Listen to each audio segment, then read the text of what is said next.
በስመ አብ ወወልድ ወመንፈስ ቅዱስ አሐዱ አምላክ አሜን። ለአምላክ በሚሆን በአብ በወልድ በመንፈስ ቅዱስ ስም በማመን ዓለምን ሁሉ የሚያድን ዓለምን ሁሉ የሚታደግ የክርስቶስ የመከራውንና የሞቱን ነገር የሚናገር ዕለተ ሐሙስ የሚነበብ የሚጸለይ ድርሳን ነው። ሹሙ በየበዓሉ ከታሰሩት የወደዱትን አንዱን ያድንላቸው ዘንድ ለሕዝቡ ልማድ ነበራቸው። በዚያን ወራት የወንበዴዎች አለቃ የሚሆን በርባን የሚባል አንድ እስረኛ ነበር። ወንበዴነቱም ሁሉም ያውቀዋል። ሁሉም ተሰብስበው ሳሉ ጲላጦስ ሕዝቡን ማንን ላድንላችሁ ትወዳላችሁ? በርባንን ወይንስ ክርስቶስ የሚሉት ኢየሱስን ነው አላቸው። ቀንተው እንዳስያዙት ያውቃልና። ጲላጦስም መኳንንቱና የካህናቱን አለቆች ዳግመኛ ጠርቶ ይህን ሰው እንደ ወንጀለኛ ይዛችሁ ወደ እኔ ያመጣችሁት፣ እነሆ በፊታችሁ መረመርኩት፣ በከሰሳችሁበትም ነገር በደል አላገኘሁበትም አላቸው። ወደ ሄሮድስም ላኩት። እሱም መልሶ ወደ እኔ ላከው። እነሆ እሱም ለሞት የሚያበቃ የሠራው ወንጀል የለም፣ ገርፌ ልተወው አላቸው። የካህናቱ አለቆች ግን ኢየሱስን ስቀልልን፣ በርባንን አድንልን ብላችሁ ለምኑ ብለው ሕዝቡን አባበሏቸው። መላው ሕዝብ ሁሉ ይህ ሰው በሞት አስወግድ፣ በርባንን አድን ብለው ጮኹ። ዳግመኛም ጲላጦስ ኢየሱስን ፈትቼ አድንላችሁ ዘንድ ትወዳላችሁን? አላቸው። እነሱ ግን ስቀለው ብለው ጮኹ። ጲላጦስም ሦስተኛ ጊዜ ምን ክፉ ሥራ ሠራ አላቸው። እነሆ በእሱ ላይ የሚያስሙት በደል አላገኘሁበትም፣ ገርፌ ልተወው አላቸው። ታላቅ ቃል እየጮኸ ስቀለው አሉ። የካህናቱ አለቆች ቃልና የሕዝቡ ቃላት በረታ። አይሁድና ጲላጦስ እንዲህ ሲነጋገሩ ሚስቱ በዚህ በንጹሕ ሰው ደም ኃላፊ እንዳትበድል እወቅ ብላ ላከችበት። ዛሬ በሕልሜ በእሳት ዙፋን ላይ ተቀምጦ አየሁት። እሳት ነበልባል ለብሶ የብዙ የሚሆኑ መላእክትም ከበውት፣ አንተ ግን በእሳት ሰንሰለት ታስረህ በእሳት አለንጋ እየገረፉህ በአንገትህም ታላቅ ዘንዶ ተጠምጥሞብህ ከፊቱ ቆመህ አየሁ። ስለዚህም ነገር በዚችም ሌሊት ብዙ መከራ ስቀበል አደርኩ ብላ ላከችበት። ጲላጦስም ይህንን በሰማ ጊዜ ጸብ፣ ክርክር እየበዛ እንጂ የሚረባ የሚጠቅም ነገር እንደሌለ አይቶ ውሃ በመቁረት አስመጥቶ በሕዝቡ ፊት እጁን ታጠበና እኔ ከዚህ ሰው ደም ንጹሕ ነኝ፣ እናንተ ወቁ አላቸው። ሕዝቡም የዚህ ሰው ደም በእኛ ላይ በልጆቻችንም ላይ ይሁንብን አሉ። አይሁድ ግን ጌታችን ኢየሱስን እየሰደቡ አንድ ጊዜ ወደ ምሰሶ ገፍተው ጣሉት።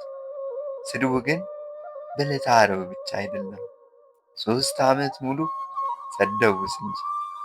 የዮሴፍ ልጅ ነው፣ ሳምራዊ ሰው ነው እያሉ ጋኔንም ይዘው ያሳብደዋል። ልቡም እንደ ሰም ቀለጠ። አጋንንትንም ካለቆቻቸው ጋር እየተነጋገረ ያወጣቸዋል እያሉ። ጌታችን ግን በትሕትና መለሰ፣ እኔስ ጋኔን የለብኝም፣ አባቴን አከብራለሁ እንጂ አላቸው። እናንተ ግን ትሰድቡኛላችሁ፣ ታቃልሉኛላችሁ። እኔስ ለራሴ ተድላ አልሻም፣ የኔን ተድላ የሚሻ የሚፈርድልኝ አለ እንጂ። ዳግመኛም ጌታችን ኢየሱስ ክርስቶስ ሰይጣንን ማውጣት እንደምን ይቻለዋል አላቸው። እርስ በርሷ የምትለያይ መንግሥት ትጠፋለች አትጸናምና። የአገር ሰዎችና ቤተሰብ እርስ በርሳቸው ከተለያዩ ቤቱም ማይጸና አገሩም ማይቀና። ሰይጣንን የሚያወጣ ከሆነ ተለያየ፣ መንግሥቱስ እንዴት ትጸናለች? እኔ አጋንንትን ካለቃቸው እየተነጋገርኩ የማወጣቸው ከሆነ ልጆቻችሁ በምንድን ነው የሚያወጧቸው? ስለዚህ ነገር እነሱ መፈራረጅ ይሆኑባችኋል። እኔ ግን በእግዚአብሔር ሥልጣን አጋንንትን የማወጣቸው ከሆነ እግዚአብሔር መንግሥት ልታጠፋችሁ ደርሳለች። ኃይለኛን ሰው አስቀድሞ ካላሰሩት ከኃይለኛ ቤት ገብቶ ገንዘቡን መዝረፍ የሚቻለው የለም። ከታሰረ በኋላ ግን ገብቶ ገንዘቡን ይዘርፈዋል።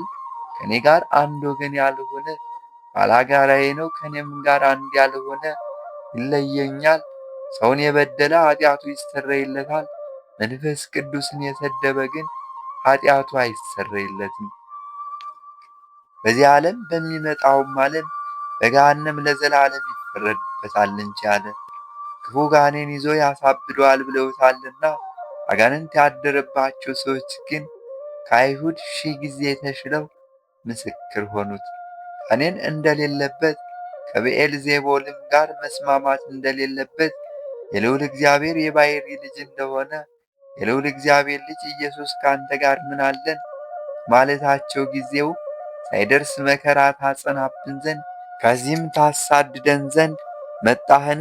አጋንንትም ከዚህ የምታወጣን ከሆነ በፈቃድ ወደ እሪያዎች አሰናብተን ብለው ለመኑት፣ ሰገዱለትም። ጌታችን ኢየሱስም ሂዱ ብሎ አሰናበታቸው። እነዚህም አጋንንት ከሰዎች ላይ ወጥተው ሄደው በእሪያዎች አደሩባቸው። ሌላውም ጋኔን ያደረበት ሰው የናዝሬቱ ሰው ኢየሱስ ታጠፋን ዘንድ መጣህን? እኛ ካንተ ምን አለን ብሎ በአዳራሽ ውስጥ ጮኸ። አንተ ማነ? እግዚአብሔር ያከበረ ማን እንደሆን ካወቅን። ጌታችን ኢየሱስም መለሰ፣ ከሱም ተለይተህ ውጣ ብሎ ገሠጸው። ጋኔንም አማትቶት ጣለው። በታላቅ ቃል እየጮኸ ወጣ፣ እሱንም አልጎዳውም። አጋንንትም የያዛቸው ሁሉ ባዩት ጊዜ ይሰግዱለታል፣ እየጮኹም የልዑል እግዚአብሔር ልጅ ክርስቶስ በእውነት አንተ ነህ ይሉታል። አይሁድ ግን ኃጥእ ነው፣ በደለኛ ነው፣ ክፉ አድራጊ የሚያስት ነው አሉት። የሚበላ ወይም የሚጠጣ የኃጥአንንም የመጽብሃንም ወዳጅ ነው አሉት። የሚሳደብ ነው አሉት። ጌታችን ግን በባሕርዩ ንጹሕ የአነዋወሩ ክቡር እውነተኛ ነው። ስለ ኃጢአት ከእናንተ የሚከራከረኝ ማን ነው ብሎ አይሁድን እንዳላቸው ኃጥእ አይደለም። ዳግመኛም ጌታችን ኢየሱስን የላከውን ደስ ሊያሰኝ የሚወድ ግን እውነተኛ ነው፣ በእሱም ዘንድ ሐሰት የለበትም። ዳግመኛም ጌታችን ኢየሱስ በአባቴ ዘንድ የሰማሁትን እውነተኛ ነገር የምነግራችሁን እውነተኛ እኔን ልትገሉኝ ለምን ትፈልጉኛላችሁ አላቸው። ጌታችንም በእውነት የባሕርይ አምላክ ነው፣ እውነትም በጎ የሚሠራ ኃጢአትን ይቅር የሚል ነው። ፍጹም ዕውቀት የሌላችሁ አይሁድ ሆይ ኃጥእ ሰው ኃጢአትን ይቅር ይላልን? በተመረጠ በመጸብሐዊ ቤት በፍቅርና በትሕትና ሆኖ ከእነሱ ጋር ተቀምጦ ሳለ የቀራጮችን የብዙ ሰዎችን ኃጢአት ይቅር ብሎአልና። ጸሐፍት ፈሪሳውያን በታወኩ ጊዜ ደቀ መዛሙርቱን መምህራችሁ ከኃጥአን ከቀራጮች ጋር ለምን ይበላል ብለው ቢጠይቋቸው ጌታችን ኢየሱስም ባለመድኃኒት ደህነኞች ያይደሉ የታመሙት ይፈልጉታል፣ ከመሥዋዕት ምጽዋዕትን እወዳለሁ ያለውን ሂዱ እወቁ። ኃጥአንን ወደ ንስሐ ልጠራ መጣሁ እንጂ ጻድቃንን ልጠራ አልመጣሁምና። አይሁድ ግን ኃጢአት ይቅር የሚል እሱን ኃጥእ አሉት። አንድ በሽተኛ ዘመዶቹ በአልጋ ተሸክመው አምጥተው ጌታችን ኢየሱስ ወዳለበት ቤት አስገቡት። ጌታችን ኢየሱስም የዚህን በሽተኛ ሃይማኖቱን ጽናት አይቶ አንተ ልጅ ሃይማኖትህ አዳነህ፣ ኃጢአትህም ተሰረየልህ አለው። ጸሐፍት ፈሪሳውያንም ክፉ አስበው እርስ በርሳቸው ይህ የሚሳደብ ምንድን ነው? ያለ አንድ እግዚአብሔርስ ኃጢአትን ይቅር ማለት የሚቻለው ማን ነው? ተባባሉ። ጌታችን ኢየሱስም ሐሳባቸውን አውቆ በልቡናችሁ ክፉን ለምን ታስባላችሁ አላቸው። ይህንን በሽተኛ አልጋህን ተሸክመህ ሂድ ከማለትና ኃጢአትህ ተሰረየልህ ከማለት ማንኛው ይቀላል? በዚህ ዓለም ኃጢአት ማስተሰረይ ለሰው ልጅ ሥልጣን እንዳለው ታውቁ ዘንድ በተገባችሁ ነበር አላቸው። ይህንንም በሽተኛ ተነስተህ አልጋህን ተሸክመህ ወደ ቤትህ ሂድ አለው። ተነስቶም አልጋውን ተሸክሞ እግዚአብሔርን እያመሰገነ ወደ ቤቱ ሄደ። ሕዝቡም ይህንን አይተው በዚህ ዓለም ኃጢአት ያስተሰረይ ዘንድ ለሰው ልጅ እንዲህ ሥልጣን የሰጠው እግዚአብሔርን እያደነቁ አመሰገኑ። አይሁድ ግን እንዲህ ኃጢአትን የሚያስተሰረይ እሱን ኃጥእ ነው አሉት። ጸሐፍት ፈሪሳውያንም ስትሴስን የተገኘች ሴት አስረው አመጡና በጌታችን ፊት አቁመው መምህር፣ ይህች ሴት ስትሴስን አገኝተን አምጥተናታል። በእኛ ሕግ ሙሴ በደንጊያ ትወገር ብሎ ሥርዓት ሰርቷል። አንተ ስለ እሷ ምን ትላለህ? አሉት። ይህንንም ማለታቸው በእሱ ላይ ምክንያት ያገኙበት ዘንድ ሊፈትኑት ነው። ጌታችንም ኢየሱስም ምድር ምድር እየተመለከተ እያንዳንዳቸው ኃጢአታቸውን ከስማቸው ጋር በጣቶቹ ጻፈ። ነገር ግን የአንዱን ኃጢአት ለአንዱ አልገለጠም። ጌታችን ኢየሱስም ኃጢአትን የሚሰውር ነው እንጂ ከእናንተ ኃጢአት የሌለበት ሰው መጀመሪያ በድንጋይ ውግራት አላቸው። ዳግመኛም ወደ ምድር ተመልክቶ የቀረ ኃጢአታቸውን ጻፈባቸው። ይህንንም ዘለፋቸውን ሰምተው ወጥተው ሄዱ። ጌታችን ኢየሱስም ይህችን የታሰረች ሴት የሚፈርዱብሽ ሰዎች ወዴት አሉ ብሎ ቢጠይቃት ጌታዬ እኔ አላወቅኩም አለችው። ጌታችን ኢየሱስም እኔም አልፈርድብሽም፣ በደህና ሂጂ፣ ዳግመኛም አትበድዪ አላት። አይሁድ ግን ኃጢአትን የሚያስተሰርይ እሱን ኃጥእ አሉት። ጌታችን ኢየሱስን ያይ ዘንድ ከዛፍ ላይ የወጣ የቀራጮች አለቃ የሚሆን ዘኬዎስን ኃጢአቱን ይቅር አለው። ከቤቱም ገብቶ ዋለ። ሽቱ የቀባችውን እግሩንም በእንባዋ ያጠበችው በራሷ ጠጉር ያራሰችውንም ብዙ ኃጢአቷን ይቅር አላት።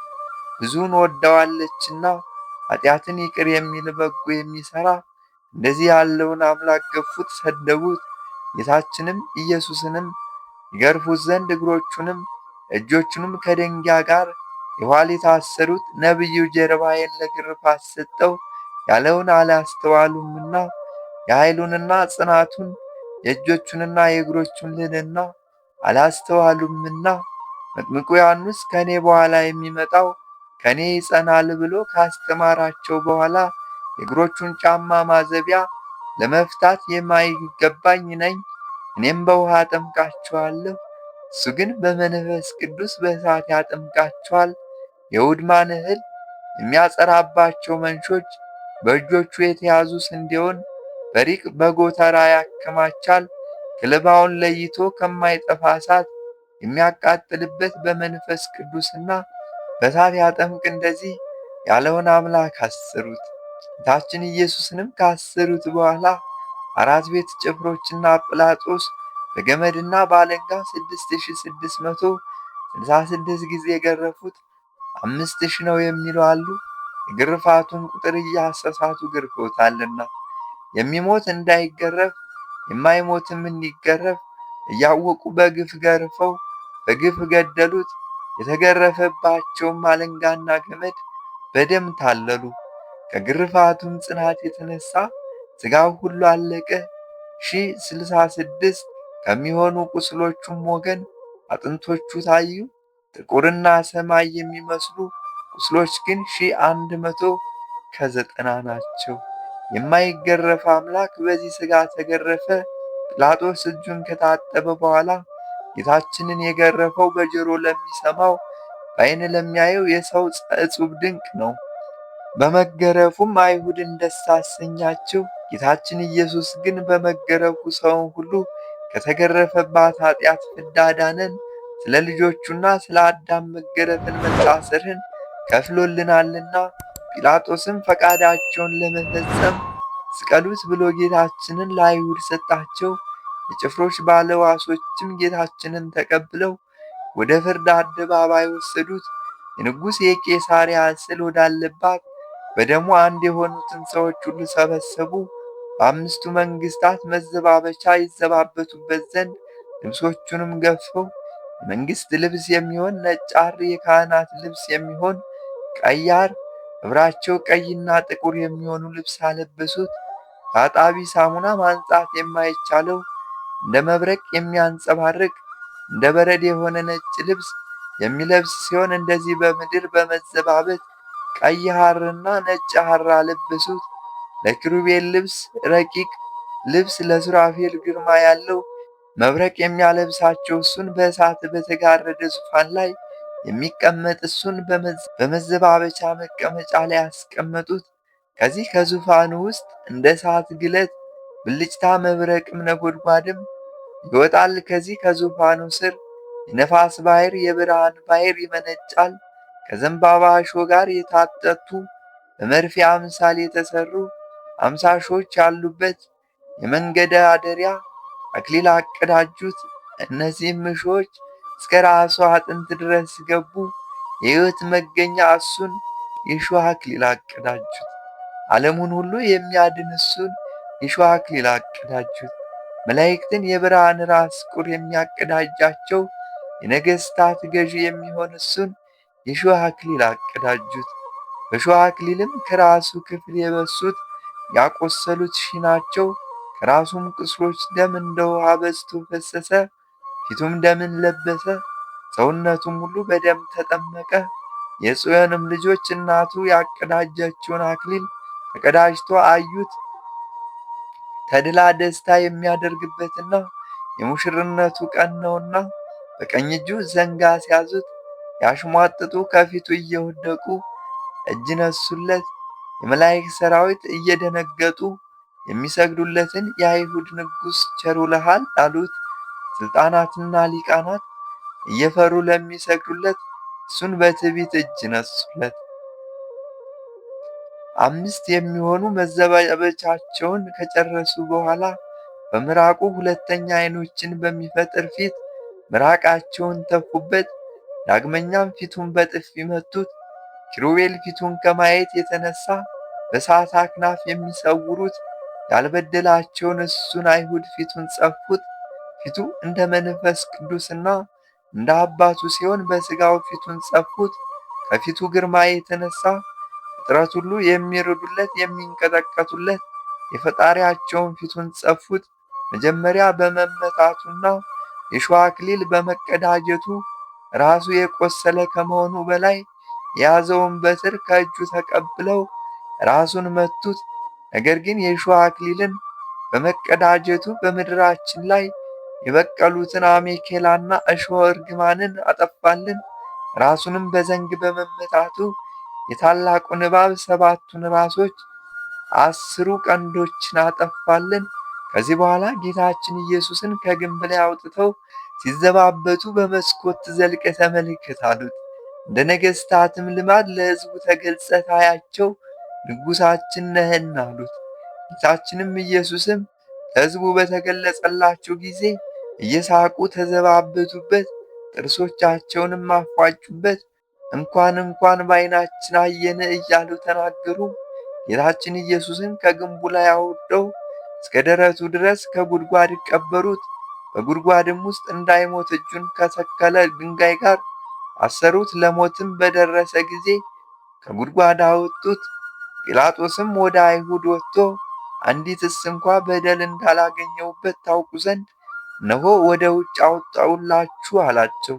ጌታችን ኢየሱስም ነጭ ሐር ለብሶ የሾህ አክሊል ተቀዳጅቶ ወደ ውጭ ወጣ። ይህ ሰው እነሆ አላቸው።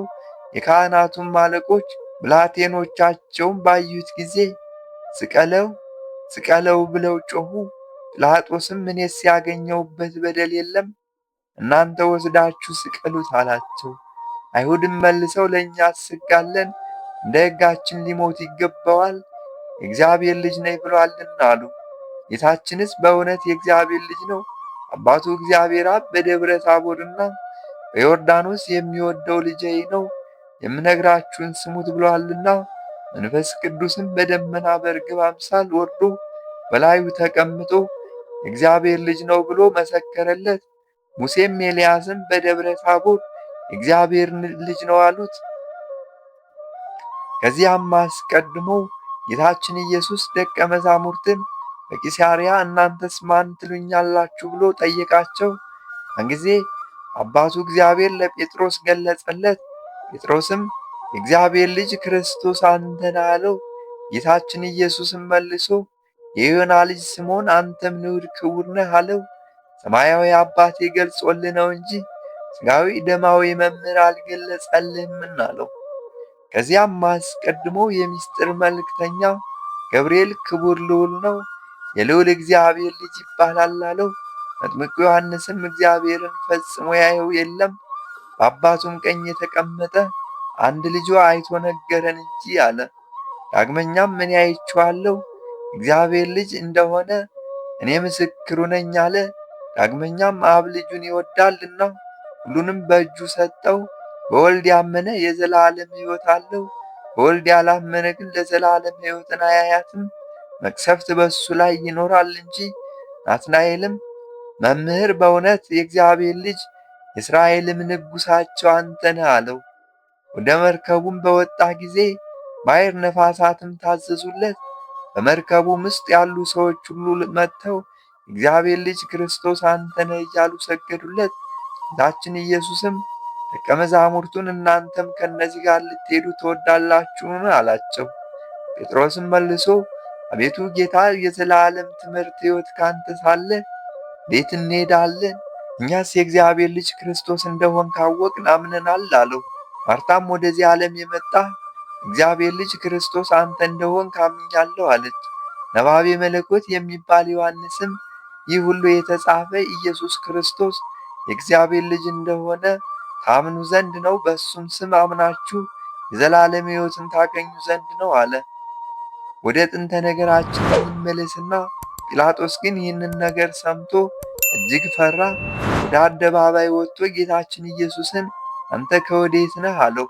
ጌታችንም ግን ምንም አልመለሰለትም። ጲላጦስም መልስ አትመልስልኝምን? አድነህ እንዲቻለኝ አታውቅምን? አለው። ጌታችን ኢየሱስም መልሶ ከሰማይ ሥልጣን ካልተሰጠህ በምን በእኔ ላይ ሥልጣን የለህም አለው። ነገር ግን ባስያዘኝ በይሁዳ ጽኑ ፍርድ አለበት። ስለዚህም ነገር ጲላጦስ ሊያድነው ወደደ። አይሁድም ይህንን ካዳንከው የቄሳር ወዳጁ አይደለሁም፣ ንጉሥ ነኝ የሚል ሁሉ የቄሳር ወንጀለኛ ነውና አሉት። ጌቶች አብ መንፈስ ቅዱስ አደራ እላችኋለሁ፣ እመቤቴ ማርያም አንቺንም ቃል ኪዳን ትገቢልኝ ዘንድ ማልድሻለሁ። በነፍሱና በሥጋው በተቀበላቸው መከራዎች ሁሉ በመቸንከሩም የእሾህ አክሊል ተቀዳጅቶ በመሰቀሉም ሞቱም ወደ ሲኦል በመውረዱም በጦር በመወጋቱም ጌታችን ኢየሱስ ክርስቶስ በመቀበሩ ኃጢአቴን ሁሉ ይቅር ትሉ ዘንድ ከኃጢአቴን ፍዳ ሁሉ ታድኑ ዘንድ ለዘላለሙም አሜን። አገባቡ ጥፋት ሲሆን በርባንን ያድናላቸው ዘንድ ጲላጦስን ለመኑት። አቤቱ የአይሁድ ወገኖች ባለመከፈል ጮኹብህ፣ ሁሉንም አስጮኹብህ፣ በቃላቸውም ስቀለዋሉ። ተሰብስበው ከንቱ ነገርን የተናገሩ አይሁድ በማቃለል ኢየሱስን በሞት እናርቀው በርባንን እናድነው ባሉ ጊዜ የታገስክ ኢየሱስን ትዕግሥት ምድር መሸከም ተሳናት ብሎ የኔ የባሪያ ቃል ትዕግሥትህን አመሰገነው። አይሁድ ይገርፉ ዘንድ በኃይል ወደ ደንጊያ ምሰሶ ገፍተው በመረጡት ገመድ ከሱ ጋር ያሰሩ። ሄሮድስ የገረፉህ ቃል ኃጢአት ማስተስሪያ በሚችል በሥልጣን በደሌን አስተስርይልኝ፣ በደሌ እንደ ሳርና እንደ ቅጠል በዝቶአልና ከልብስ የተራቆትህ መጻሕፍትም እንደተናገረ በጅራፎች አጥንት እስኪታይ የተገረፍ 5,000 ልክ በመገረፍ ክርስቶስ ግዙፍ የሚሆን ባላንገት እኔን ከአፍህ በወጣ ሥልጣን ከመቆረጥ አድነኝ። 5 በሆኑ በመንግሥት ሥራዎች ይጫወቱብህ ዘንድ በንጉሥ ስዕል ቤት ያገቡ አይሁድ በዝብብት በወንበርም ያስቀመጡ ክርስቶስ ሆይ ችግረኛ ልጁን አባት እንዳዳነው ከሦስት ጥል በቸርነት አድነኝ። በሰማይ አምሳል ጥቁር ሐርና ቀይ ግምጃ ያለበሱ በበትር በመደብደብና በጥፊ በመመታት ጊዜ ያልተናገርክ ነቢይ እሳትና ውሃ በውስጧ ከተቀላቀሉባት ከታላቅ ባሕር መስጠም በመስቀልህ አድነኝ። የሰባ እሾሆች አይነት ያለበት የተግዳሮት ዘውድን አቀዳጅተው ያገዳደሩ በእሾቹ ቁጥርም የከበረ የራስህ ደም የፈሰሰ መልአከ ሞት በእሳት ጉጠት ነፍሴን እንዳያወጣ እንደ ቸር ወዳጅ በሞት ጊዜ በረድኤት ጎብኝኝ። ዓለምን በያዘ እጅ በትርን ያስያዙ በሽንገላም ራስን የመቱ ክርስቶስ ሆይ መልአክህን ከሆንኩ በኋላ ሥራዬ እንስሳ ሆኛለሁና ከረቂቅ ሥልጣኔ የተነሳ ወዴት እሄዳለሁ? ከፊትህስ ወዴት እሸሻለሁ? ከረጅም የጨዋታ ሕንፃ ያወረዱ ወገኖች በመለኮቱ ረቂቅ የሚሆን ሰው እስከሆነ ደረትህ ድረስ በጥልቅ ጉድጓድ ውስጥ የቀበሩ ጽድቅ የሌለኝ እኔ ባሪያን ጳውሎስ እንደነገረኝ በቸርነት አጽድቀኝ። በመስገድና በመንበርከክ ያሽሟጠጡህ ወገኖች የእግዚአብሔር ልጅ አይደለም ያሉህ ከመታወክ ዕብራዊ ሕይወትን ከጠሉ ዘንድ ጲላጦስን ይህንን ሰው ብታድነው ፈጽመ የንጉሥ ወዳጅ አይደለም አሉት። ጌታዬ ኢየሱስ ክርስቶስ ሆይ እኔን ባሪያን ጠብቀኝ፣ ለዘላለሙም አሜን። በስመ አብ ወወልድ ወመንፈስ ቅዱስ አሐዱ አምላክ አሜን። ለአምላክ በሚሆን በአብ በወልድ በመንፈስ ቅዱስ ስም አምነን ዕለተ ሐሙስ የሚነበብ የ9 ሰዓት ነገር የሚናገረውን እንፈጽም ዘንድ ወደ ጥንተ ነገራችን እንመለስ። እዚያን ጊዜ ቀደሙ አባቶች ነቢያት የመድኃኔዓለምን ሞቱን አይተው አቤቱ ለምን ትተኛለህ? ንቃ፣ አቤቱ ተነሳ፣ ለዘላለሙ አትተውን፣ በክፉ ቦታ አሰቃይተህናልና የሞት ጥላም ሸፍኖናልና ወደ ጠላቶቻችንም መልሰህናልና ጠላቶቻችንም እንደ በጎች ተነጣጥቀው ይበሉን ዘንድ ሰጠህን እያሉ ፈጽመው ጮኹ። ዳዊትም አቤቱ አምላኬ ተነሳ፣ እጅም ከፍ ከፍ ትበል፣ ችግረኞችንም አትርሳቸው፣ አቤቱ ተነስ እርዳን፣ ስለ ስምህ አድነን እያለ ጮኸ። በዚያም ጊዜ እኔ ተኝቼ ሳለ ነፍሴ የነቃች ናት ያለ እሱ ተነሳ። መለኮትም ከነፍስ ጋር ወደሚጠሩት ነቢያት በአካለ ነፍስ ወደ ሲኦል ወረደ። ነገር ግን መለኮት በእንጨት መስቀል ላይ ሳለ ከሥጋውም እንደ ዓይን ጥቅሻ ያህል በምንም ሰዓት አልተለየውም። ከባሕርይ አባቱ ከአብ ከባሕርይ ሕይወቱ ከመንፈስ ቅዱስ ጋር በሰማይ እያለ በሲኦልም ነበረ። ዳዊትም መውረዱን አይቶ የሰማይ መላእክት በሮቹን ክፈቱ፣ የክብር ባለቤት ይገባ ዘንድ ከጥንት ጀምሮ የተዘጉ በሮች ይከፈቱ እያለ ጮኸ። መላእክትም የክብር ባለቤት እርሱ ማን ነው? ይግባ ብለው መለሱ። ዳዊትም በሰልፍ ጊዜ ኃይለኛና ጽኑ የሚሆን እግዚአብሔር ነው አለ። ይህንንም ባለ ጊዜ መላእክት በሮቹን ከፈቱ፣ የብረት መዝጊያው ተሰበረ፣ የሲኦል በሮች ቁልፎችም ጠፉ። የዛን ጊዜ አዳም እውነት ይገባል እያለ ወደ መድኃኔዓለም ጮኸ። በዚያን ሰዓት ሲኦልም ከኔ ወገኖች የሆኑትን የሚማርክ ይህ ማን ነው? ነደ እሳት በሚሆን ኃይል ከኔ ከሞት ጋር የሚጣላ ይህ ማን ነው? ጨለማውን ድል የነሳ ይህ ማን ነው? መስራቱን የምወደውን ስራ እንዳልሰራ የሚከለክለኝ ይህ እንግዳ ብርሃን ማን ነው? ብላ ጮኸች። ኢሳይያስ ቀንበርን ከትከሻ ፍርሃትንም ከልቦና ያጠፋል፣ ቀንበርም ከትከሻ ይሰበራል። ሐጌ ወደ ሀገር መጥቷልና በጌዲዮንም ያልፋል፣ ገንዘቡንም በመጠጊያው ያኖራል። ሳንም በደረሰ ጊዜ የቂስ ልጅ የሳኦል ሀገር ራማ ይፈራዋል፣ ወደ ጋይም ይሸሻሉ። ይህም በአናቶትና በኤላንሳን ይሰማል፣ የሰማውን ሙሉ ይደነግጣል። አሸናፊ እግዚአብሔር በኃይሉ የከበሩትን ያውካቸዋል፣ ታላላቆችንም በጥፋት በትር ይቀጠቅጣቸዋል። ሐጌ ያለውም የሔዋን ሞት የገዛቸው ከቀደሙ አባቶች አንገት የኃጢአት ቀንበርን ያጠፋ መድኃኒታችን ነው። መጠጊያ ያለውም ቤተ ክርስቲያን ናት። ገንዘቦች ያለውም በውስጧ ያኖራቸው ሥጋውና ደሙ ሟች ስለሚሆን ስለ ሰው ልጅ ተግሣጽ የተጻፉ ቅዱሳት መጻሕፍት ናቸው። ቆላ ያለውም ሲኦል ናት። ራማ ያለውም መልኩ ከከፋ ሽታው ከከረፋ ካለቃቸው ከዲያብሎስ ጋር ከራማ የወረዱ መላእክት ጽልመት ናቸው። ጋይ ያለውም የተረገመ የይሁዳ ማደሪያ ሲኦልን የወለደቻት ገሃነም ናት። እነሆ ስሙ ኢየሱስ የተባለ ሕፃን መድኃኒታችን ፈጣኑን ሯጩን ማረከ። እነሆ እጁንም በምድር ጉድጓድ ከተተ፣ የነካውም የለም። የምድርም እባብ ዲያብሎስ ነው፣ የምድርም ጉድጓድ ሲኦል ናት። ስለዚህም ነገር የአንበሶች ጉድጓዳቸው ወዴት ነው? የአንበሶች ግልገሎችስ ወዴት ይሰማራሉ? የአንበሳቸው ልጅ ይገባ ዘንድ አንበሳው ወዴት ሄደ? የሚያስፈራ አንበሳ ልጁን ነጥቆታልና ሴቶችንም አንቀዋቸዋልና ከጎኑ ነጥቆ የማረካቸው ልጆች ሰማዮቹን ሞሉ አለ። ስለ አንበሶች የተነገረውን ትንቢት እንናገር። እኒህም የቀደሙ አባቶች ናቸው። የአንበሶች ልጆችም እነዚህ ነቢያት ናቸው። ጉድጓድም ሲኦል ናት። የአንበሳው ልጅ ይገባ ዘንድ ቀደመው አንበሳ ወዴት ሄደ እንዳለ ቀደመ አንበሳ የተባለ አዳም ነው። ልጁ የተባለም ለፍጥረቱ ቤዛ ሆኖ የሞተ መድኃኔዓለም ነው። አደነ አነቀ ያለው ከሰይጣን እጅ ያዳናቸው ነፍሳት ናቸው። ሴቶቹም በመድኃኒታችን በደሙ ፈሳሽነት የከበሩ አብያተ ክርስቲያናት ናቸው። አንድ ሰው ከኢያሪኮ ወደ ኢየሩሳሌም ሲወርድ ሽፍቶች አግኝተው ደበደቡት፣ አቆሰሉትም። ሰውነቱንም እንደሙት አይተው ትተውት ሄዱ። አንድ ካህን በዚያች ጎዳና ሲወርድ አይቶ ቸል ብሎት ትቶት ሄደ። እንደዚሁም ሁሉ ሌዋዊው በዚያ ቦታ አገኘው፣ አይቶም ቸል ብሎት ትቶት ሄደ። ዳግመኛም አንድ ሳምራዊ በዚያች መንገድ ይወርድ ዘንድ ሲሄድ አገኘው፣ አዘነለት። ወደ እርሱም ቀርቦ ወይንን ጨመረለት፣ ቁስሉንም ቀባለት፣ በአህያውም አስቀምጦ የእንግዶችን ቤት ወደሚጠብቀው ወሰደው። ያድነው ዘንድም ለመነው፣ አዳነውም። በማግስቱ 2 ዲናር አውጥቶ አድንልኝ፣ ስለሱ ያወጣህለት ቢኖር እኔ ስመለስ ሁሉን እከፍልሃለሁ ብሎ ለእንግዳ ቤት ጠባቂው ሰጠው። ያለው እነሆ የወንጌል ትርጉሙ ይህ ነው። አንድ ሰው ያለው ከገነት ወደ ሲኦል የወረደው አዳም ነው። ቀማኞች ያለው አጋንንት ናቸው። ሌዋዊ ካህን ያለው አሮን ነው። ሳምራዊ ያለው ግን ይህ መድኃኒታችን ኢየሱስ ክርስቶስ ነው። አህያ ያለው ኦሪት ነው። ቅባት ያለው ወንጌል ነው ወይም የሃይማኖት ምሳሌ ነው። በማግስቱም ያለው ፋሲካ ናት። 2 ዲናር ያለውም የጌታችን የመድኃኒታችን ሥጋውና ደሙ ነው። የእንግዳ ቤት ጠባቂው ኃጢአተኞችን ከኃጢአት ሥራ የሚመልሷቸው ኤጲስቆጶሳት ናቸው።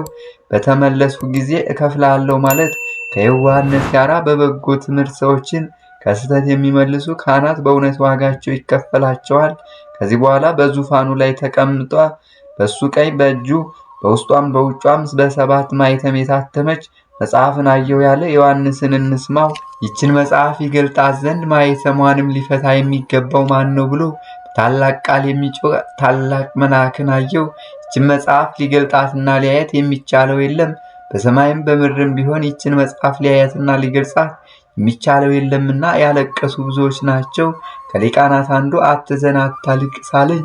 ይችን መጽሐፍ ይገልጥ ዘንድ ማኅተሟንም ይከፍት ዘንድ ከዳዊት ስር ከይሁዳ ወገን የሆነ አንበሳ ነው አሸነፈ።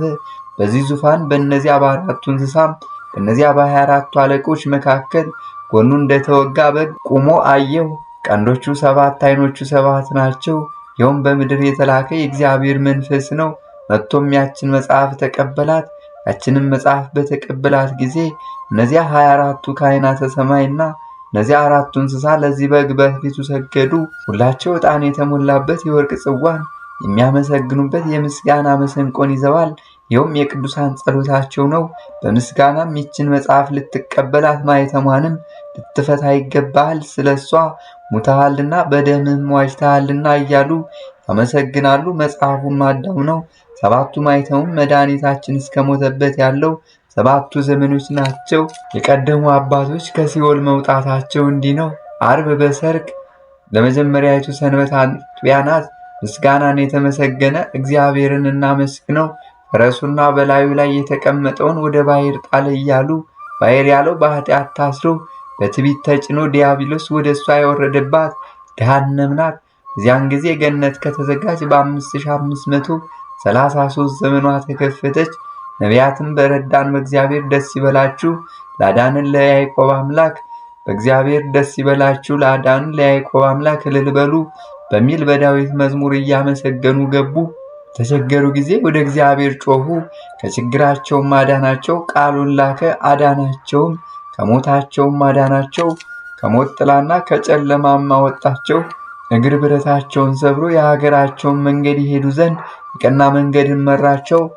አርፈውማልና ተደሰቱ። ወደ ወደዱትም ወደብ መራቸው። ሕዝቡን አድኗቸዋልና እግዚአብሔር ቸርነቱን ድንቅ ሥራውንም ለሰው ልጆች ንገሩ።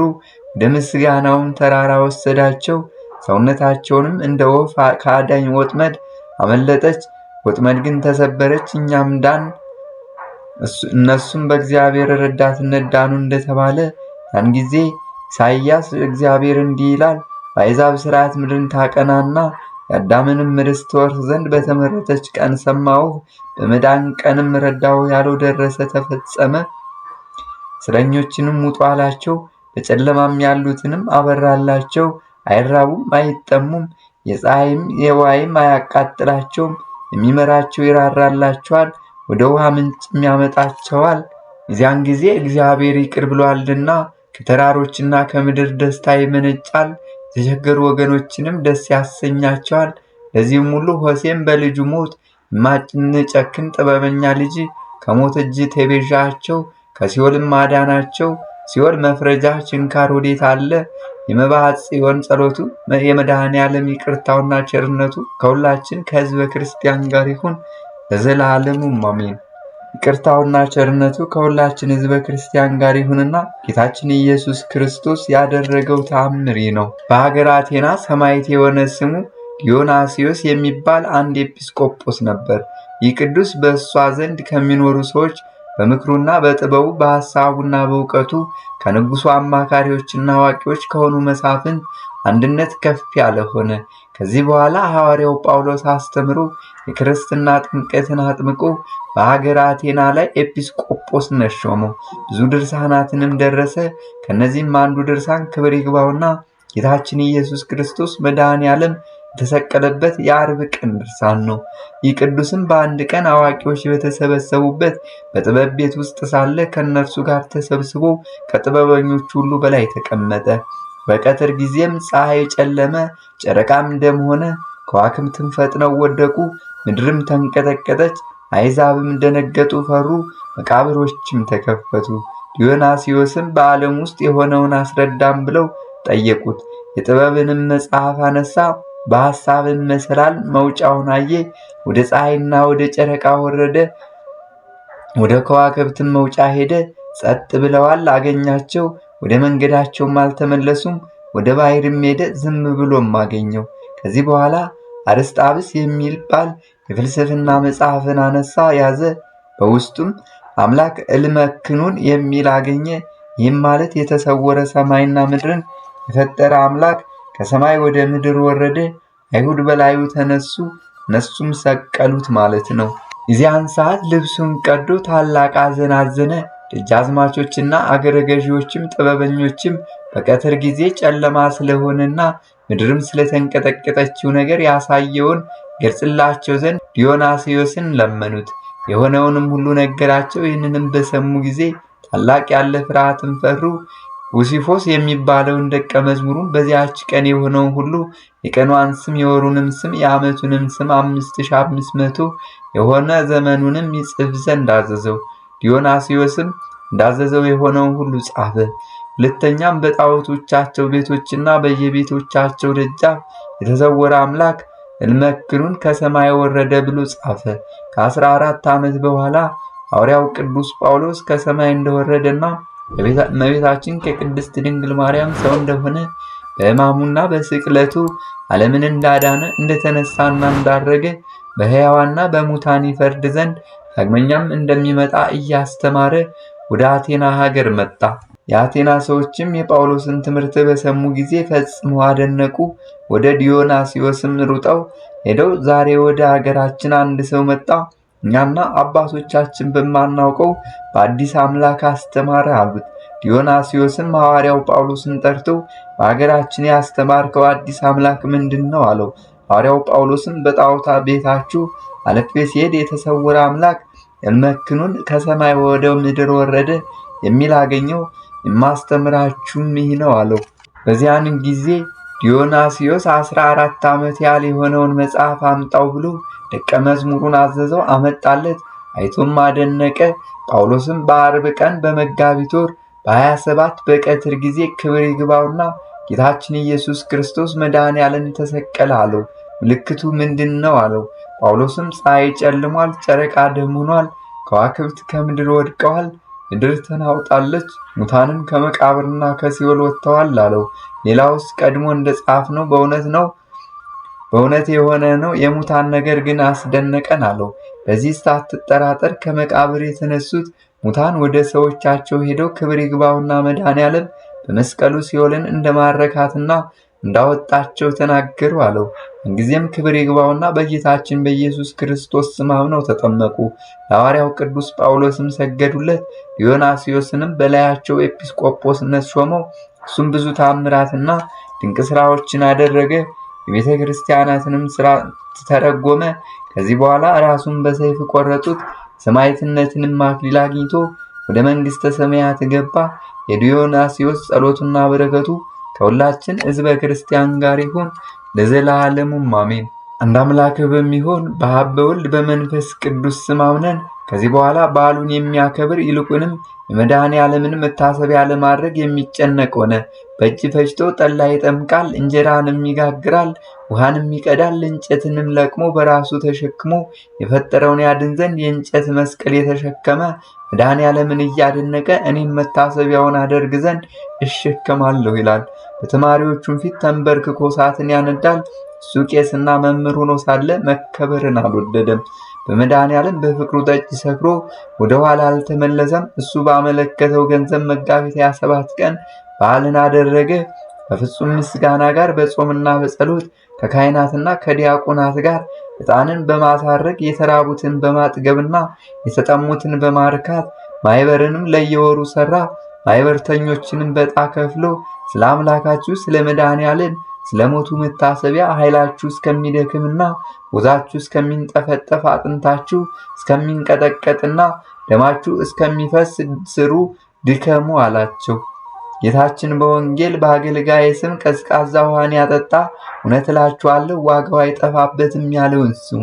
በመድኃኔዓለም ስምማ መታሰቢያን ያደረገ በሱ ዘንድ ባለሟልነትን ያገኛል። እንደሱም ነፍሳትን ከሲኦል ያወጣል።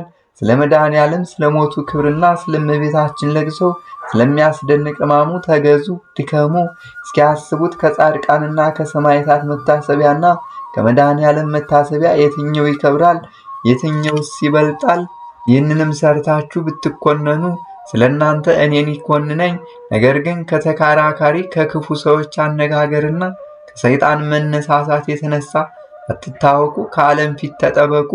ንጽሕናን የለበሰ ንጹሕ ካህን አባታችን መባጽዮን የመድኃኔዓለም መታሰቢያ የሚያደርጉትን ሰዎች ዘወትር እንዲህ ይመክራቸው ነበር። የመባጽዮን የረድኤቱ ኃይል እስከ ዘላለሙ ድረስ ከእኛ ጋር ይሁን፣ አሜን። እሱም የመድኃኔዓለምን መታሰቢያ ለማድረግ ጨከነ። በዘመን አቆጣጠር በየዓመቱ የሚገኝ ፋሲካ ዓርብ ከሆነበት ቀን ጀምሮ የመድኃኔዓለም የስቅለቱ መታሰቢያ ቅድስት ከሆነች ከትንሣኤው ጋር በሦስተኛው ቀን ያደርጋል። በስድስተኛው ቀን፣ በ10ኛው፣ በ20ኛው፣ በ30ኛው፣ በ40ኛው ቀን የፋሲካ ዓርብ እስከሚደርስ ቆጥሮ ሁልጊዜ በየዓመቱ የሚመጣ የስቅለቱን ቀን በአንደኛው ወር ቢሆን በሁለተኛውና በሦስተኛውም ቢሆን የመድኃኔዓለምን መታሰቢያ ባገኘው ወር ያደርጋል። በዓርብ ቀንም እንዲሁ ያደርጋል። በዚች ቀንም ጌታችን ኢየሱስ ክርስቶስ መድኃኔዓለም ሁሉን ለማዳን በፈቃዱ ወዶ ተሰቀለ ይላል። ኃጢአትን ያልሰራ ሐሰትም በአፉ ያልተገኘበት ስለ ሰው ኃጢአት ታመመ ሞተም። መድኃኔዓለም የሞቱ መታሰቢያ በምትሆን በዚች በዓርብ ቀን ወገቡን ታጥቆ በጉልበቱ ተንበርክኮ በጨው አጣፍቶ ንጹሕ የስንዴ ዳቦን ይጋግራል። በትምህርተ መስቀልም ያማትበዋል። ቁርባኑንም ከፈጸመ በኋላ ከዚህ ኅብስት ከጽዋ ጋር ለሕዝቡ ይሰጣቸዋል። የታመሙ ሰዎችም ለመድኃኔዓለም መታሰቢያ ከተዘጋጀው በበሉ ጊዜ ይድናሉ። እንደ ቁርባን ይቆጠርላቸው ዘንድ የመድኃኔዓለምን መታሰቢያ የሚያደርግ አባታችን ካቀረበው ከዚያ ኅብስት ይበሉ ዘንድ በእምነት እየተጨናነቁ ከቅርብ ከሩቅም ሰዎች ይመጡ ነበር። የመድኃኔዓለም ቸርነቱ የመባጽዮን ልመናው ከሰይጣን እጅ ከክፉ ሰዎች አንደበት ያድነን፣ አሜን። መድኃኔዓለምን የምትወዱ አባቶችና ወንድሞች ያደረገውን ታምሩን ገናንነቱን ስሙ። በተጻፈ ጊዜም ትንሽ ይበቃል፣ መጽሐፍ ለጥበበኛ አንዲት ቃል ትበቃዋለች እንዳለ ብፁዕ ተክለ ማርያም መድኃኔዓለምን ይወደዋል። በዓሉንም ከሌላ ጋር አይጨምርም። መባውንም ዕጣኑንም የወይኑንም ዘይቱንም እህሉንም ጨውንም ለመድኃኔዓለም መታሰቢያ የሚሆነውን ሁሉ ለብቻው ያስቀምጠዋል። በረሃብ እስኪሞት ድረስ ከመድኃኔዓለም ከመታሰቢያው እህል ምንም አይቀምስም። ዳግመኛም የሰበሰበውን ሁሉ ለመድኃኔዓለም መታሰቢያ ለልደቱና ለከበረች ትንሣኤው ለእናቱ ለድንግል ማርያም በዓል ይሰጥ ዘንድ ተሳለ። ዳግመኛም ከምንበላውና ከምንጠጣ ሁሉ ግማሹ ለተቸገሩትና ለጦም አዳሪዎች ይሁን ብሎ ተሳለ። ለንጉሱ ከሚገዛቸው ሀገሮች እጅ መንሻ አስራቱን እንዲሰጡት ሁሉ እኔም ለንጉሴና ለፈጣሪ ለመድኃኔዓለም እሰጣለሁ አለ። ይህ የመድኃኔዓለም ፈንታ ነው ብሎ ከማዕዱ ከፍሎ አስቀመጠ። ከቤቱም ሳለ ወደ ሌላ ቦታ ሲሄድም ቢሆን አስቀድሞ ለነዳያን ሳይሰጥ አይበላም፣ በየዕለቱም አያስታጉልም።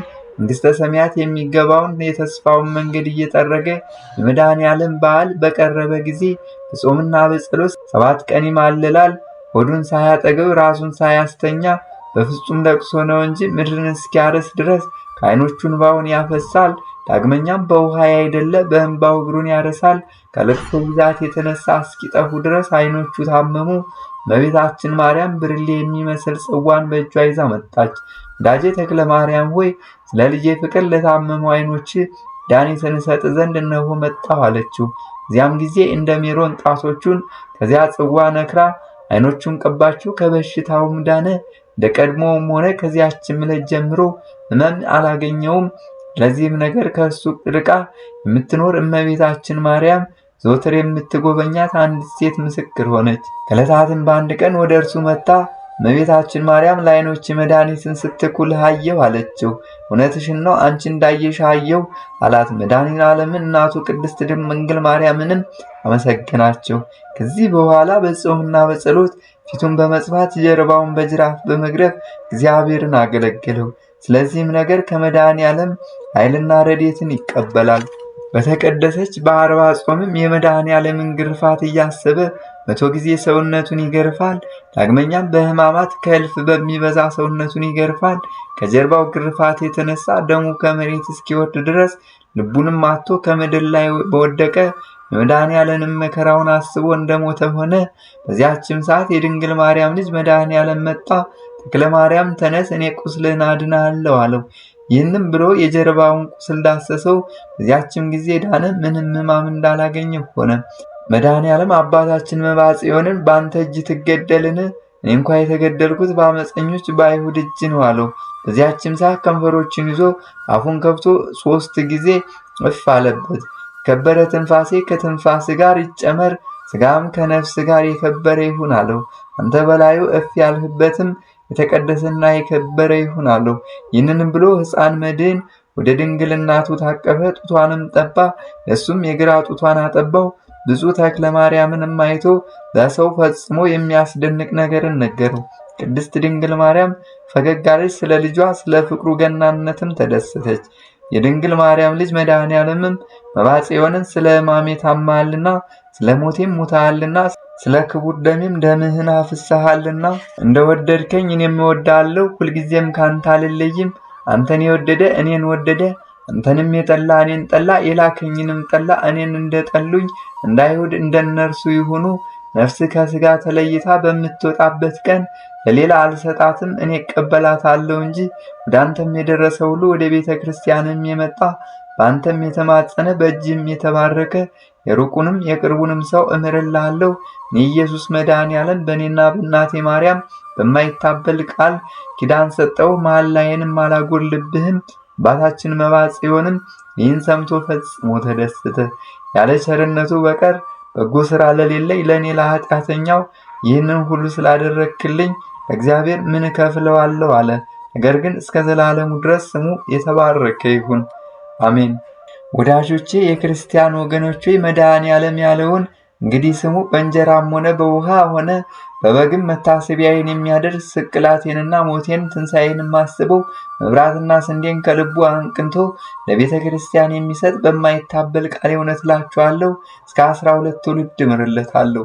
አባቱና እናቱን ዘመዶቹንም ወደ ላይ እስከ 19 ትውልድ እምርለታለሁ ያለውን ስሙ። ዳግመኛም የኔን መታሰቢያ የሚያደርግ እህልም ቢያጣ ያበደረውና በችሎቱ የተራዳው እንጨትና እህል ውሃውንም የሰጠ እስከ 7 ትውልድ ድረስ እምርለታለሁ። ሁሉም በእምነት ይድናል። ያለ እምነት ግን ከነቢያትና ከሐዋርያት ከጻድቃን ከሰማዕታት ከቅዱሳን ሁሉ የዳነ የለም። በወልድ ያመነ የዘላለም ሕይወት አለው። በወልድ በመድኃኔ ዓለም ያላመነ ግን ሕይወተ መንግሥተ ሰማያትን አያያትም፣ የእግዚአብሔር መቅሰፍት በላዩ ይወርዳል እንጂ እንዳለ በወንጌል። አሁንም በልብ ጨክኖ አምኖ መታሰቢያዬን ያደረገ በእኔና በአባቴ በመንፈስ ቅዱስ በእናቴ በማርያም ዘንድ ስለ ሰው ፍቅር ከሰማይ ስለወረድኩ ክብርና ባለሟልነት ያገኛል። ስለዚህም ነገር የመድኃኔ ዓለም በዓሉን በየወሩ በ27 ቀን መታሰቢያውን አድርጉ። ዳግመኛ የጥምቀት በዓልን አክብሩ። ይኸውም ወደ ባሕር ወርዶ የተገለጸበት ነው። እንደ ሥርዓቱ ሕዝቡን ያጠምቅ ዘንድ የተጠመቀበት ነው። ዕለቱም ማክሰኞ ነው። በዚያን ጊዜ ጌታ በክብር ከቅዱሳን መላእክት ጋር ወደ ባሕር መጣ። ቅዱሳንንም ሁሉ አከበረ። ከዋሻም ከተራሮችም ሰበሰባቸው። ከነሱም በደመና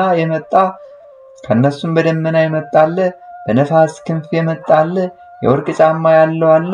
የሁላቸውም መልካቸው እየራሳቸው ነው። ታላቅ ጉባኤም ሆነ ከፍ ያለ ስጦታም። ባሕሪቱ ከሁለት ተከፈለች፣ አንዱ እሳትን አንዱም ውሃን ሆነ። ጌታችን መድኃኔ ዓለምም ከእሳቱ ውስጥ ገባ። ከዚያም በኋላ ከዚያ ከመጡ ሁለቱን ቅዱሳንና መብዓ ጽዮንን አጠመቃቸው። ከእሳቱም ወጥቶ እጁን በአባታችን በተክለ ማርያም ራስ ላይ አኖረ። ከዚያም የመጡትን ቅዱሳን ሁሉ ያጠምቅ ዘንድ አዘዘው። በመድኃኔ ዓለምም ችሎታ ተፈጸመ።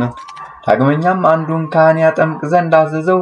በዚያም ውሃ ሴቶችንም ወንዶችንም ሕዝቡንም ያጠምቅ ዘንድ በከበረ በጥምቀት ውሃም አከበራቸው። በየሀገራቸውም ገቡ። እነዚያም ቅዱሳን ወደ የባህታቸው ተመለሱ። ጌታችን መድኃኔዓለም ግን ከመላእክት ጋር ቆሞ ይህንን የሚጠይቀውን እኒህን ቅዱሳን ታውቋቸዋለን ብሎ ጠየቀው። ስንቱን ቅዱሳን አውቃቸዋለሁ፣ የማውቃቸውም አሉ የማላውቃቸውም አሉ አለው። የሚያውቃቸውንም ስማቸውን ጠራ። ሁለተኛም አባታችን መባጽዮን መድኃኔዓለምን ጥምቀት ጸጋ ተሰጣቸውን ከኃጢአታቸው ነጹን አለው። ፈቃዱን ለሚያደርግለት ለመባጽዮንም እነዚያን ቅዱሳን አስራት ሰጠው። ቅዱሳንንም ያጠምቅ ዘንድ አዘዘው። አምላካችን ስሙ ይክበር። የረድኤቱም ኃይል የክርስቲያን ወገኖችን ያድነን፣ አሜን። ለአምላክ በሚሆን በአብ በወልድ በመንፈስ ቅዱስ ስም አምነን የመድኃኔዓለም ወዳጅ የሚሆን የአባታችን የመባጽዮን ታምር ማንበብ እንጀምራለን። ልመናው በረከቱ ከሁላችን ከሕዝበ ክርስቲያን ጋር ይሁን፣ አሜን። መድኃኔዓለምን የሚወድ አንድ አገረ ገዢ መኮንን ነበር። እሱንም ከመውደዱ በፊት ይዋጋቸው ዘንድ ወደ አገው ምድር ሄደ። ወደ ምድረ በዳውን በደረሰ ጊዜ ከአገው ሰዎች የሆነ አንድ የሚመራው ሎሌ ከዚች ተራራ ውስጥ ዋሻ አለች፣ በውስጧም አንድ ባህታዊ መነኩሴ ብዙ ዘመን ተቀምጦባታል አለው። ያም አገረ ገዢ ከእሱ እንባረክ ዘንድ ና እንሂድ አለው። ሂደውም ከእርሱ በደረሱ ጊዜ ቆሙ። ሲጸልይ ያገኙት። ሰላም ላንተ ይሁን አሉት፣ ሰገዱለትም። እሱም ብትወዱ የመድኃኔዓለም ፍቅር ከእናንተ ጋር ይኑር፣ ባትወዱ ግን ሰላሜና ቡራኬ ወደ እኔ ይመለስ አላቸው። የአገረ ገዥም መድኃኔዓለም ማን ነው? ፈጣሪ እግዚአብሔር አይደለምን? አለው። እሱም በዓሉን በምን ቀን ታከብራለህ? አለው። 9 በዓላቶችን ከሰንበታቱ ጋር አከብራለሁ አለው። ክብር ይግባውና አይሁድ መድኃኔዓለምን የሰቀሉበትን በ27 ታከብራለህን የምልህ አለው። እሱም ይህንንስ አላውቀውም፣ ተወኝ፣ ነገር ግን ሰራዊቶቼ ይታወቁብኛል፣ ላሰናብተኝ አለው። ክብር ይግባውና ጌታችን የመድኃኔዓለምን መታሰቢያውን ታደርጋለህ፣ በዓሉን ታከብራለህ አለው። እዋጋቸው ዘንድ የአገው ምድርን ሰዎች ከእጄ ቢጥላቸው አዎ የምትለኝን አደርጋለሁ አለው። እኒህንስ ተዋቸውና የሲኦል ባሕርስ እንኳ ትፈራሃለች አለው። በየወሩም በ27 ቀን 5000 ነፍሳትን በ40 ቀንም 340 ነፍሳትን ከሲኦል ታወጣለህ። በቁርጥ ልብ 1 እንጀራ ወይም ግማሽ እንጀራ የሰጠ እንደዚህ አስራትን ይሰጠዋል አለው። እሱም እንደዚህ እስከሆነ ወደ ሀገሬ በደህና ከተመለሱ ክብር ይግባውና የመድኃኔዓለምን መታሰቢያ አደርግ ዘንድ ስዕለት ይሁነኝ፣ ነገር ግን ፈቃዴን ይፈጽምልኝ አለ። ከዚህ በኋላ ባረከው፣ የሚሆነውን ምልክት ነገረው። ከወታደሮቹም ጋር መንገዱን ሄደ። የአገው ሰዎችንም አጠፋቸው። ክብር ይግባውና በመድኃኔዓለም ኃይል በቤትና በበረሃ ያለውን ገንዘባቸውን ሁሉ ማረካቸው። ከዚያም በኋላ ወደ አገሩ ተመለሰ። ከዚያ ከባህታዊ መነኩሴ ጋርም የተነጋገረውን ሁሉ ለሚስቱ ነገራት። ክብር ይግባውና የመድኃኔዓለምን መታሰቢያ እናድርግ አላት። እሷም እሺ በጎ አለችው። ከዚያም ቀን አንስቶ በየወሩ በ27 ቀን ከዓመት እስከ ዓመት ያደርግ ዘንድ ጀመረ።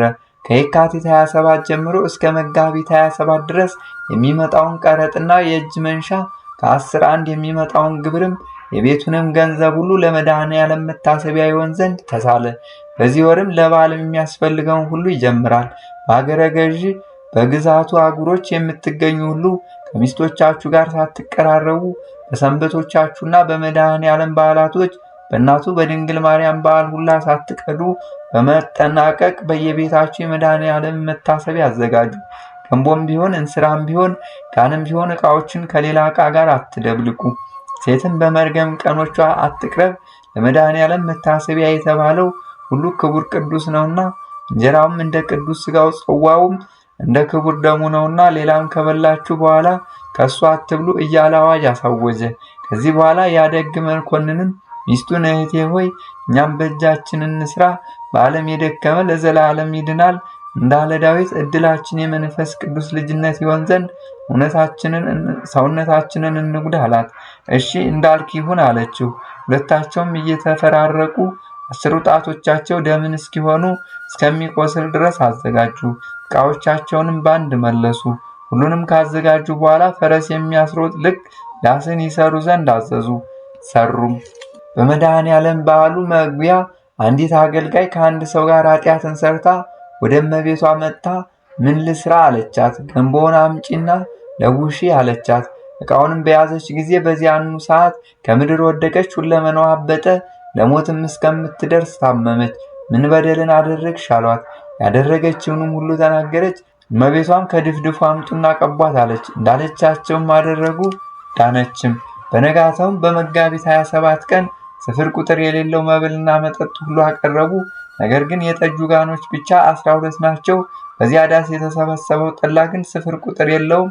አንተ ግባ አንተ ውጣ የሚሉት ሰው የለም። እንደወደዱ እስከ 3 ቀን ድረስ ይበላሉ ይጠጣሉ እንጂ። ይቺውም ለመድኃኔዓለም ስቅለት ሶስተኛዋ የትንሣኤው ቀን ናት ብለው ያከብሯታል። ከመድኃኔዓለም ከመታሰቢያው ፍርፋሪ ያስቀምጣሉ፣ በሽተኞችም ይድኑበታል። የጋኑም እጣቢ በቀመሱትና በታጠቡበት ጊዜ ይድናሉ።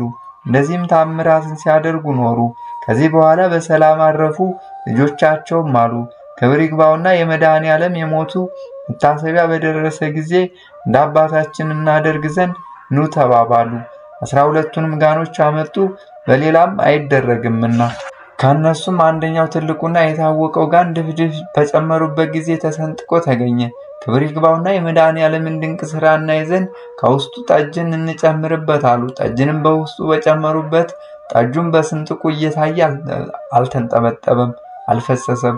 ሰዎቹም ሁሉ አደነቁ። ክብር ይግባውና ለመድኃኔዓለም እኮ የሚሳነው ነገር የለም አሉ። ያ መነኩሴ መባጽዮንም ያን አገረ ገዢ ከተመረጠች ሚስቱ ጋር አየው። ክብር ይግባውና መድኃኔዓለምም ከቀፎቻቸው እንደሚወጡ ንቦች ከደይን የሚወጡ እኒህን ነፍሳት ተመልከት አለው። የሞቴን መታሰቢያ ስላደረገ ከመብልና ከመጠጥ የሚበልጥ የእሱና የሚስቱ የ10 ጣቶቻቸው ደም ከሰማዕታት ደም ጋር ተቆጠረ አለው። መባጽዮንም የመድኃኔዓለምን መታሰቢያ የሚያደርግ እንዲህ ባለ ታላቅ ጸጋ ነውን? እኔም ክብር ይግባውና ከገድል ሁሉ የመድኃኔዓለምን መታሰቢያውን ማድረግ ይሻለኛል አለ። ይህንንም ብሎ ከገዳሙ ወጥቶ ወደ ሀገር ገብቶ በዚሁ ድርሳን ያለውን ሁሉ ፈጸመ። ነገር እንዳይበዛ ብለን ብዙውን ተውኖ ለብላ አንዲት ቃል ትበቃዋለችና የመባጽዮን ስጦታው የዚህም ሀገረ ገዥ እምነቱ የመድኃኔዓለም ቸርነቱ ከሁላችንም ጋር ይሁን ለዘላለሙም አሜን። ስብሐት ለእግዚአብሔር ወለወላዲቱ ድንግል ለመስቀሉ ክብር። ይቆየን አሜን።